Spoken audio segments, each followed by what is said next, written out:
Narendra Nagendra minister ಆಗಿದ್ದವರು. FIR ಈಗಲೂ ಕೂಡ ಆಯಿತು ಅವ್ರ ಮೇಲೆ. ಈಗಲೂ ಚೇತನಿಗೆ ರಾಜೀನಾಮೆ ಕೊಟ್ಟಿಲ್ಲ, FIR ಆಗಿಲ್ಲ. SIT ಕರೀತದೆ, ನಾನು ಕರೀತೀನಿ ಅಂತದೆ, ಅವ್ರು ನಾನು ಬಂದಿದ್ದೀನಿ ಅಂತ ಹೇಳ್ತಾರೆ.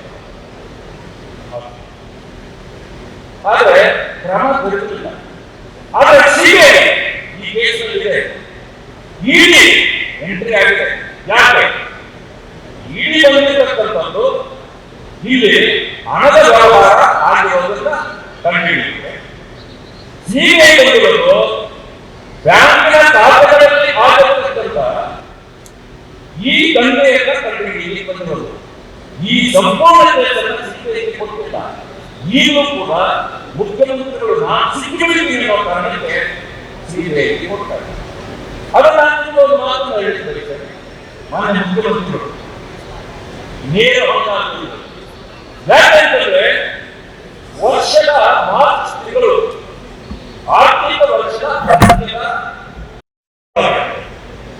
ಇದು ಪ್ರಾರಂಭ ಆಗಿದ್ದು 26 ಫೆಬ್ರವರಿ. ಮಾರ್ಚ್ 4ರಿಂದ ಇರುತ್ತದೆ. ಮಾರ್ಚ್ 30ಕ್ಕೆ ಸಂಪೂರ್ಣವಾಗಿ ಆರ್ಥಿಕ ವರ್ಷದ ಕೊನೆಯಲ್ಲಿ ಎಲ್ಲ ರಿಪೋರ್ಟ್ ಕೂಡ ಮುಖ್ಯಮಂತ್ರಿಗಳ ಕೈವಶದಲ್ಲಿರುತ್ತೆ. ಅಂದ್ರೆ ಇಲ್ಲಿ ನಡೆಸತಕ್ಕಂಥ ಎಲ್ಲ ವ್ಯವಹಾರಗಳು ಕೂಡ ಅವರಿಗೆ ಗೊತ್ತೇ ಇದೆ. ಆದರೆ ಇವರು ಮುಚ್ಚಾಗಬೇಕು ಅನ್ನೋ ಕಾರಣಕ್ಕೆ ಹೊರಗಡೆ ಬರೋದಿಲ್ಲ.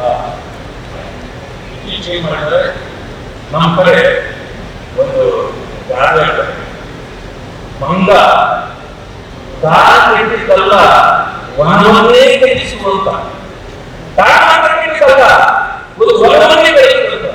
ಈಗ ಈ ಮಂಗನ ಕಾಯಿಲೆ ಬಂದಿದೆ, ಸಿದ್ದರಾಮಯ್ಯ ಮಂಗನ ಕಾಯಿಲೆ ಬಂದಿದೆ. ಏನಪ್ಪ ಅಂತಂದ್ರೆ ನಾವು ವರ್ಷ ಹುಡುಗರನ್ನು ವರ್ಷ ಯಾಕೆ ನಾವು ಆಯ್ತು. ನಮ್ಮ ಮಂಗಳೂರು ಕಡೆ ದಲಿತರನ್ನ ಅಥವಾ ಬಡವರನ್ನ ಹಾಕುವರು ಅಂತ, ಹೌದಾ? ಸದನದಲ್ಲೂ ತಗೊಂಡಿದ್ದೀವಿ. ಅಂದ್ರೆ ಪಾಪದವರು ಅಂತ ಎಸ್ಟಿಗಾಗಿ ಪಾಪದವರು ಅಂತಾರೆ. ಅದೇ ತರ ನಮ್ಮ ಶ್ರೀನಿವಾಸ ಪೂಜಾರಿ ಕೂಡ ಪಾಪದವರೇ. ಇವತ್ತು ಅವರೇ ಅಪಾದನೆ ಮಾಡಿ ಅವರ ಕಾಲದಲ್ಲಿ ರಕ್ಷಾಕರ್ಮಗಳಲ್ಲಿ ಅವರು ಬಹಳ ದ್ವೇಷರಾಗಿ ಮನನೊಂದು ಇವತ್ತು ಗಾಂಧಿ ಸಾಹಿತ್ಯ ಮುಂದೆ ಅಂಬೇಡ್ಕರ್ ಫೋಟೋ ಇಟ್ಕೊಂಡು ಬೇಡ ಕೊಡ್ತಾರೆ. ನಾನು ವಿದೇಶಿಗಳ ಅವರೆಲ್ಲ ಹೋಗಿ ಆದ್ರೆ ದಲಿತರು ಅಂದ್ರೆ ಪಾಪದವರು ಅಂತಾರಲ್ಲ, ನಮ್ಮ ಪಾಪದವರ ಹಣದಿಂದ ನೀವು ಯಾರ ಪಾಪಿ ಅಲ್ವಾ? ಮಾನ್ಯ ಸಿದ್ದರಾಮಯ್ಯನವರೇ ಜನಕ್ಕೆ ಉತ್ತರ ಕೊಡಬೇಕು. ಇವತ್ತು ಅಶೋಕ್ ಅವರು ಮಾತನಾಡಿದರು ಸದನದಲ್ಲಿ, ಸಿದ್ದರಾಮಯ್ಯನವರೇ ನೀವು ಕಾಪಾಡಿದೆ ಹಣ ನೋಡೋಣ, ಹಣ ನೋಡೋಣ, ಅದಕ್ಕೆ ಅವರ ಭಯ. ಆದ್ರೆ ನಾವು ಸಿದ್ದರಾಮಯ್ಯನವರೇ ನಿಮ್ಗೆ ತಾಕತ್ತು ನಮಗಿಲ್ಲ. ಅಂಥವ್ರು ಏನ್ ಮಾಡಿದ್ರು ಎಲ್ಲ ದಲಿತರ ಹಣ ತಿಂತಾ ಇದ್ದಾರೆ, ಬೇರೆಯವರ ಹಣ ಕೊಡ್ತಾ ಇದ್ದಾರೆ. ಅದಕ್ಕೆ ಇವತ್ತು ದಲಿತರ ವಿಷಯ ಇಟ್ಕೊಂಡು ನಾವು ಇವತ್ತು ಮೈಸೂರು ಹೊರಟಿರ್ತಕ್ಕಂಥ ಅಧ್ಯಕ್ಷರು ನಾನು ನೋಡ್ತಾ ಇದ್ದೇನೆ. ಸುಮಾರು 15 ವೀಕ್ಷಣೆಗಳ ಸತತವಾಗಿ ಯಾವ ರೀತಿ ಇದನ್ನ ಸಕ್ಸಸ್ ಮಾಡಬೇಕು, ಪ್ರೋಗ್ರಾಮ್ ಯಾರು ಕೇಂದ್ರ ನಾಯಕರು ಯಾರು ಮಾಡಬೇಕು ಅನ್ನೋ ತಲೆ ಕೆಟ್ಟುಕೊಂಡು ಮಾಡ್ತಿದ್ದಾರೆ.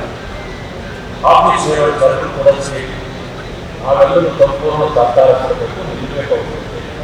ಇವತ್ತು ನಮ್ಮ ಮೇಲೆ ಸುಳ್ಳುಗಳನ್ನು ಹೇಳಿ ಮುಖ್ಯಮಂತ್ರಿ 40% ಸರ್ಕಾರ ಅಂತಂದ್ರು ಪ್ರೂವ್ ಮಾಡಲಿಕ್ಕೆ ಇರುವುದಿಲ್ಲ.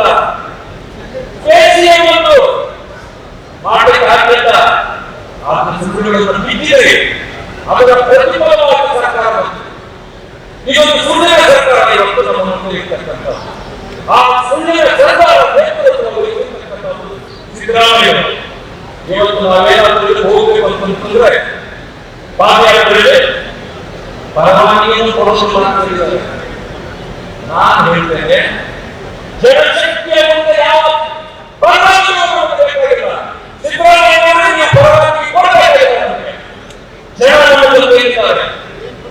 ನಾನು ವಿಶೇಷವಾಗಿ ಕಲಿಯುವುದು ದಲಿತ ಸಮುದಾಯದ ಮುಖಂಡರಲ್ಲಿ ಬಂದಿರುವವರಿಗೆ ನಾನು ಕಲಿಯುವುದು ಪ್ರಾರ್ಥನೆ ಮಾಡ್ತೇನೆ. ಇವತ್ತು ಈ ವಿಚಾರ ಇರ್ತಕ್ಕಂಥದ್ದು ದಲಿತರ ವಿಚಾರ, ಮೂಲವಿರ್ತಕ್ಕಂಥದ್ದು ದಲಿತರ ಭೂಮಿ, ಹಣ ನೀಡಿರ್ತಕ್ಕಂಥದ್ದು ದಲಿತರ ಹಣ. ಎಸ್ಸಿಗೂ ಕೂಡ 25,000 ಕೋಟಿ ಹಣವನ್ನು ನೀಡಿದ್ದಾರೆ.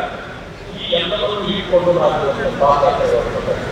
ನಾನು ತಮ್ಮನ್ನು ಹೇಳ್ತೇನೆ, ಮುಂಚೂಣಿ ಬರಬೇಕಾದ ಈ ಭಾರತದಲ್ಲಿರ್ತಕ್ಕಂಥ ಅದು ರಾಮನಗರ, ಚನ್ನಪಟ್ಟಣ, ಮದ್ದೂರು, ಮಂಡ್ಯ, ಮೈಸೂರಿನವರೆಗೆ ಎಲ್ಲ ಕಡೆಯೂ ದಲಿತ ಸಂಘಟನೆಗಳ ಬಗ್ಗೆ ಮಾತಾಡಬೇಕು. ನಾವು ಈಗಾಗಲೇ ಮಹೇಶ್ವರು ಎಲ್ಲ ನಮ್ಮ ಮುಖಂಡರು ಸೇರಿ ಎಲ್ಲ ಮೀಟಿಂಗ್ ಮಾಡಬೇಕಾದ್ರು, ಜೊತೆಗೆ ಎಲ್ಲ ಸಂಘಟನೆಗಳನ್ನು ಜೊತೆಗೆ ತೆಗೆದುಕೊಂಡು ದಲಿತ ಸಮುದಾಯಗಳನ್ನು ಜೊತೆಗೆ ತೆಗೆದುಕೊಂಡು ನಾವು ಹೊರಡಬೇಕು. ಅದಕ್ಕೆ ಪೂರಕವಾಗಿ ನಮ್ಮೆಲ್ಲ ಭಾರತೀಯ ಜನತಾ ಪಕ್ಷದ ಶಕ್ತಿಯಿಂದಲೇ ನಾವು ಇದನ್ನು ಸಕ್ಸಸ್ ಮಾಡಬೇಕು. ಭವಿಷ್ಯ ನಾವು ಬೆಂಗಳೂರಿನ ಮೈಸೂರು ಹೋಗಿ ವಾಪಸ್ ಬರೋರಿಗೆ ಭವಿಷ್ಯ ಈ ಸರ್ಕಾರ ಇರೋದಿಲ್ಲ ಅಂತಕ್ಕಂಥ ಮುಖ್ಯಮಂತ್ರಿಗಳು ರಾಜೀನಾಮೆ ಕೊಟ್ಟು ಹೋಗ್ತಾರೆ ಅಂತಕ್ಕಂಥ ಭಾವನೆ ಇದೆ. ಆದ ನಂತರ ನಮಗೆ ಪಕ್ಷಕ್ಕೆ ನಮ್ಮ ಶಕ್ತಿ ಬಂದಿದೆ. ಅಧ್ಯಕ್ಷರ ನೇತೃತ್ವದಲ್ಲಿ ಈ ವಿಷಯದ ಪಕ್ಷವನ್ನು ಬಲಗೊಳಿಸೋಣ. ನಾವೆಲ್ಲರೂ ಸೇರಿ ಮುಂದೆ ಇವತ್ತಿನವರೆಗೆ ನಮಗೆ ಮೆಜಾರಿಟಿ ಬಂದಿಲ್ಲ ಅಂತ ಪದೇ ಪದೇ ಮಾತಾಡ್ತೀವಿ. ಮುಂದಿನ ಸಾರಿ 140ರಿಂದ 150 ಸ್ಥಾನಗಳನ್ನು ಮೂರನೇ ಮಹಡಿಯಲ್ಲಿ ನಮ್ಮ ಸಾಮ್ರಾಜ್ಯವನ್ನು ಸ್ಥಾಪಿಸೋಣ ಅಂತಕ್ಕಂಥ ಮಾತನ್ನು ಹೇಳಿ ನನಗೆ ಅವಕಾಶ ಕೊಟ್ಟಿದ್ದು ನಮಸ್ಕಾರ ನನ್ನ ಮಾತುಗಳು ಮುಕ್ತಾಯ ಮಾಡ್ತೇನೆ.